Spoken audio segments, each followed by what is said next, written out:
ನಮಸ್ಕಾರ ವೀಕ್ಷಕರೇ, ನೀವು ನೋಡ್ತಾ ಇದ್ದೀರಾ ಅಶ್ವವೇಗ. ನಾನು ಶ್ವೇತಾ. ಗಂಭೀರ ಸಮಸ್ಯೆಗೆ ಕಾರಣವಾಗುತ್ತೆ ಹೆಚ್ಚಿನ ತೂಕ ವಿಶೇಷ ಕಾರ್ಯಕ್ರಮಕ್ಕೆ ಸ್ವಾಗತ. ಇತ್ತೀಚಿನ ದಿನಗಳಲ್ಲಿ ತೂಕದ ಸಮಸ್ಯೆ ಹೆಚ್ಚಿನ ಜನರನ್ನ ಕಾಡ್ತಾ ಇದೆ. ಕೆಲವರು ತೂಕ ಹೆಚ್ಚಳ ಸಮಸ್ಯೆಯಿಂದ ಬಳಲ್ತಾ ಇದ್ರೆ, ಇನ್ನೂ ಕೆಲವರು ತೂಕ ನಷ್ಟದ ಸಮಸ್ಯೆಯಿಂದ ಬಳಲ್ತಾ ಇದ್ದಾರೆ. ಆದ್ರೆ ಕೆಲವರ ತೂಕ ವೇಗವಾಗಿ ಹೆಚ್ಚುತ್ತೆ. ಆದ್ರೆ ಇದನ್ನ ನಿರ್ಲಕ್ಷಿಸಬೇಡಿ, ಯಾಕಂದ್ರೆ ಇದರಿಂದ ಗಂಭೀರ ಕಾಯಿಲೆಗಳು ಉಂಟಾಗಬಹುದು. ತೂಕವನ್ನ ನಿಯಂತ್ರಣದಲ್ಲಿ ಇಡಲು ಸಮತೋಲಿತ ಆಹಾರ, ವ್ಯಾಯಾಮ, ಸಾಕಷ್ಟು ನಿದ್ರೆಯ ಅವಶ್ಯಕತೆ ಇರುತ್ತೆ.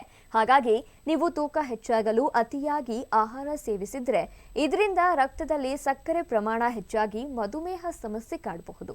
ಅತಿಯಾದ ತೂಕ ಹೆಚ್ಚಳ ಪಿತ್ತಕೋಶ ಮತ್ತು ಕಿಡ್ನಿ ಸ್ಟೋನ್ ಸಮಸ್ಯೆಗೂ ಕಾರಣವಾಗಬಹುದು. ಅತಿಯಾದ ದೇಹವನ್ನ ಹೊಂದಿರೋದ್ರಿಂದ ಕಿಡ್ನಿಯಲ್ಲಿ ಸ್ಟೋನ್ ಆಗಬಹುದು. ದೇಹದ ತೂಕ ಹೆಚ್ಚಾದಾಗ ಕೀಲುಗಳ ಮೇಲೆ ಹೆಚ್ಚಿನ ಒತ್ತಡ ಬೀಳುತ್ತೆ.